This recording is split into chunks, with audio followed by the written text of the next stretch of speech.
ሰላም ሰላም ውድ ቤተሰቦቼ ሚጣ ነኝ ተመልሻለሁ። ዛሬ ደግሞ በሰሞኑ አነጋጋሪ ጉዳይ መጥቻለሁ። ሰሞኑን አንዳንድ ግለሰቦች የደንብ ልብስ ያላግባብ በመልበስ ሰዎችን ማታለልና መስረቅ ጀምረዋል። እነዚህን 5 ነገሮች በማወቅ ራሳችሁን ከውሸታም ፖሊስ እንዴት እንደምትጠብቁ እናያለን። እንዲሁም በዚህ ዙሪያ የተፈጠረ ወንጀል አለ። ጥቅምት 11 ቀን በመሃል አዲስ አበባ ገርጂ ተብሎ በሚጠራው አካባቢ ያልተለመደ ዝርፊያ ወንጀል ተፈጸመ።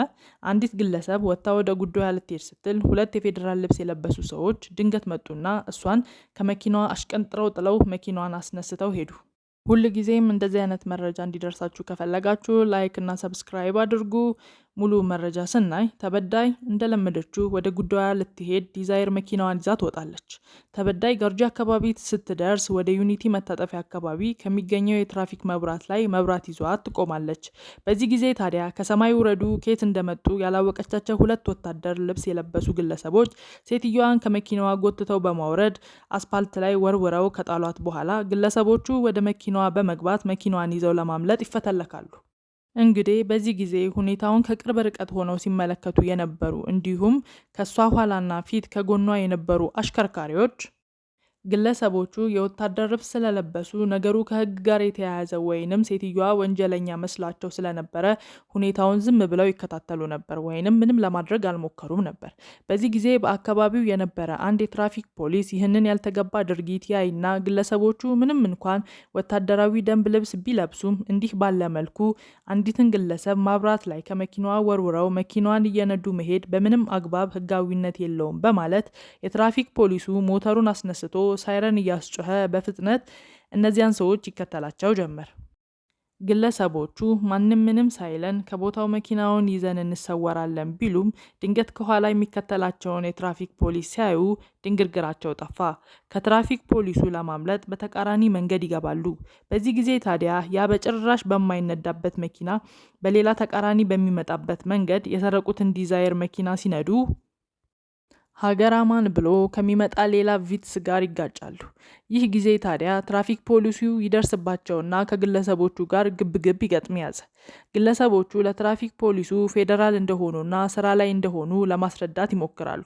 ማስፈራሪያም ያክሉበታል። ትራፊክ ፖሊሱ ታዲያ የዋዛ አልነበረም። እናም ግለሰቦቹን ሊለቃቸው አልቻለም። በአካባቢው በነበሩ ሰዎች ርብርብና ትብብር ግለሰቦቹ በቁጥጥር ስር ሊውሉ ችለዋል። ታዲያ እንደዛ ድንገት ከመኪናዋ የተወረወረችው ሴት የአካል ጉዳት ደርሶባት ወደ ሆስፒታል እንደተወሰደች ተናግረዋል። ግለሰቦቹ አብርሃም አሸናፊና ዳግም ብርሃን ወንጀሉን የፈጸሙባት ደግሞ ረዴት አህመድ በተባለች ግለሰብ ላይ እንደሆነ ከቦሌ ክፍለ ከተማ ፖሊስ መምሪያ የተገኘ መረጃ ነው። እንግዲህ የትራፊክ ፖሊሱ እነዚህ ሰዎች ፌዴራል ቢሆኑም ባይሆኑም ግን የደንብ ልብሱን ለብሰው የሰሩት ነገር አግባብ አይደለም፣ ከህጋዊነት አንጻር ልክ አይደለም ብሎ በመከተሉ እነዚህን 2 ሌቦች ወይንም አጭበርባሪዎች ሊያዙ ችለዋል ማለት ነው። የደንብ ልብሱን ነው ያረከሱት።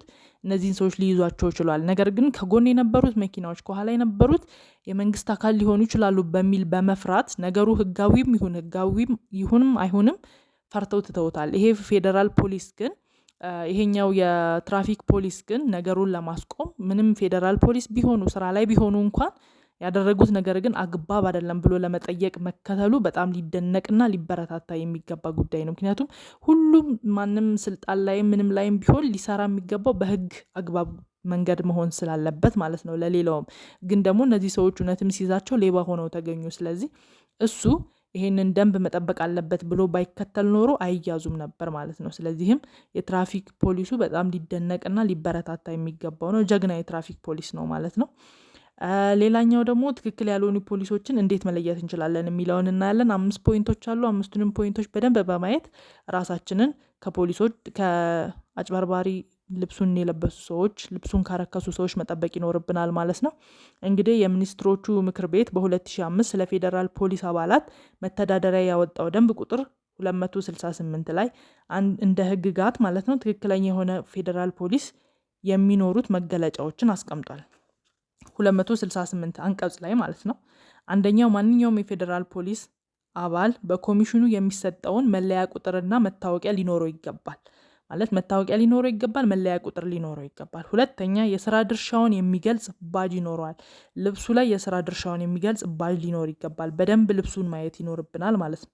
ሶስተኛ የተሰጠውን መታወቂያ ማሳየት ግዴታ አለበት። ማለትም አንድ የፌዴራል ፖሊስ ወይንም የፖሊስ አካል መጥቶ እናንተን እንዲሁን ወይ ተነሱ ወይ አምጡ ይሄንን ሲላችሁ መጀመሪያ መታወቂያ ያሳየን ማለት ይኖርባችኋል። መታወቂያውን የማሳየት ግዴታ አለበት።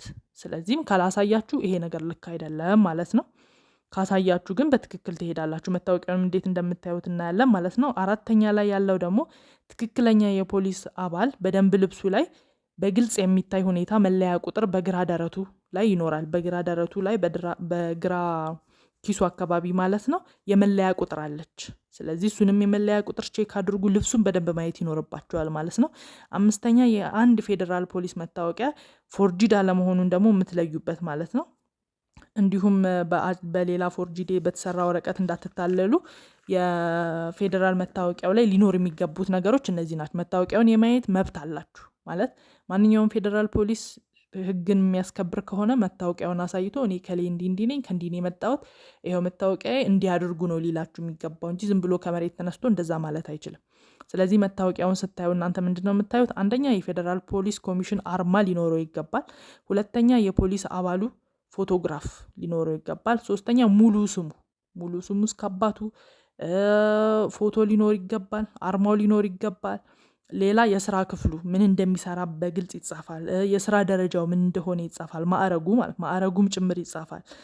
የደም አይነት አለው። እንዲሁም መለያ ቁጥሩን መያዝ ያስፈልጋል። ወይንም ደግሞ መለያ ቁጥሩ እዛ ላይ አለ፣ መታወቂያው ላይ የፖሊሱ መለያ ቁጥር አለ ማለት ነው። ስለዚህ እሱን በማየት ራሳችንን ከተለያዩ እንደዚህ ወንጀለኞች አደጋ መጠበቅ አለብን ማለት ነው። እንዲሁም ደግሞ ከትራፊክ ፖሊሱ ልንወስድ የሚገባው ነገር ማንም የደንብ ልብሱን ስለለበሰ ወይንም ደግሞ ትክክለኛ ፖሊሶቹ ራሱ ቢሆኑ ከህግ አግባብ ውጪ የሆነ ነገር ሲያደርጉ ልናስቆማቸው እንደሚገባ መማር አለብን። ከትራፊክ ፖሊሱ ልንማር የሚገባው ማለት ነው።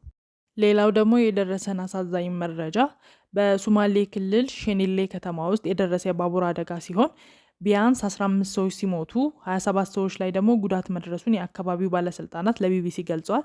ሰኞ ጥቅምት 11 ቀን በ2018 ሌሊት ላይ በደረሰ በዚህ አደጋ ከሞቱት ሰዎች በተጨማሪ ሌሎች በርካታ ሰዎች ከባድ ጉዳት እንዳጋጠማቸው የክልሉ የኮሚሽነር ኃላፊ መሐመድ አደም ገልጸዋል። በአደጋው ጉዳት የደረሰባቸው ሰዎችም ለሕክምና ወደ ሺኒሌ፣ ድሬዳዋና አዲስ አበባ ከተሞች እንደተወሰዱ ኃላፊው ገልጸዋል። አደጋው ያጋጠመው ለክስተቱ ምክንያትም የሆነው ባቡሩ ለረዥም ጊዜ አገልግሎት የሰጠ መሆኑን የጠቀሱት አቶ መሐመድ ነገር ግን በአደጋው መንስኤ ላይ ምርመራ እየተካሄደ ነው ብለዋል። ከአደጋው መከሰት በኋላ ጉዳት የደረሰባቸው ሰዎች ከተለዩ በኋላ ባቡሩ ውስጥ የቀሩ ሰው ይኖራል በሚል ስጋት የሞቱ እና ጉዳት የደረሰባቸው ሰዎች ቁጥር ሊጨምር እንደሚችል ሲገልጹም ነበር።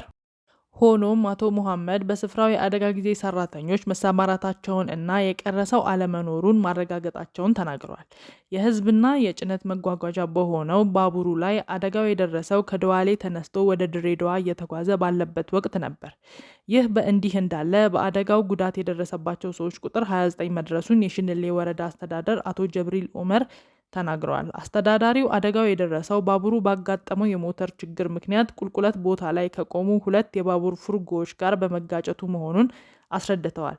ለአደጋው መንስኤ የሆነው የባቡሩ ስኳርና ዱቄት ከጫኑ 2 የባቡር ፉርጎዎች ጋር በመጋጨቱ መገልበጡንና በዚህም ሳቢያ በሰው ላይ ከፍተኛ ጉዳት መድረሱን አቶ ጅብሪል ተናግረዋል። በአደጋው ሕይወታቸውን ካጡ ሰዎች መካከል የባቡሩ ሰራተኛ የሆኑ ሴቶች እንደሚገኙበት አቶ ጅብሪል አክለዋል። አደጋው ያጋጠማቸው ባቡር እና ፉርጎዎች በድሬዳዋ ደወሌ የምድር ባቡር ድርጅት ስር የሚተዳደሩ መሆናቸውን ተዘግቧል። እንዲሁም የሶማሌ ክልል ፕሬዝዳንት ሙስጠፋ ኡማር በማህበራዊ ሚዲያ ገጻቸው ላይ በተከሰተው አደጋ ለተጎዱ ሰዎች የተሰማቸውን ሀዘን ገልጸዋል። እንግዲህ እኛም ለህዝባችን መጽናናትን እንመኛለን።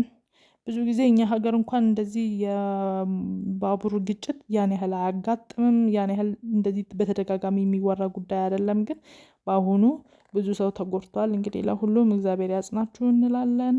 የዛሬው ቪዲዮ ይሄን ይመስል ነበር። ሰብስክራይብ አድርጉ ባካችሁ። ሰብስክራይብ አድርጉ፣ ላይክ አድርጉ። እንዲሁም እስቲ እኔ ላይ ያላችሁን ሀሳብ ስጡኝ። የማሻሽለው ነገር ካለ፣ ማስተካከለው ነገር ካለ፣ እንዳቀርብላችሁ የምትፈልጉት ነገር ካለ ኮመንት ላይ አስቀምጡልኝ። ሀሳባችሁ ያስፈልገኛል። እንዲሁም ሰብስክራይብ አድርጉ፣ ላይክ አድርጉ፣ ሰብስክራይብ አድርጉ ፕሊዝ።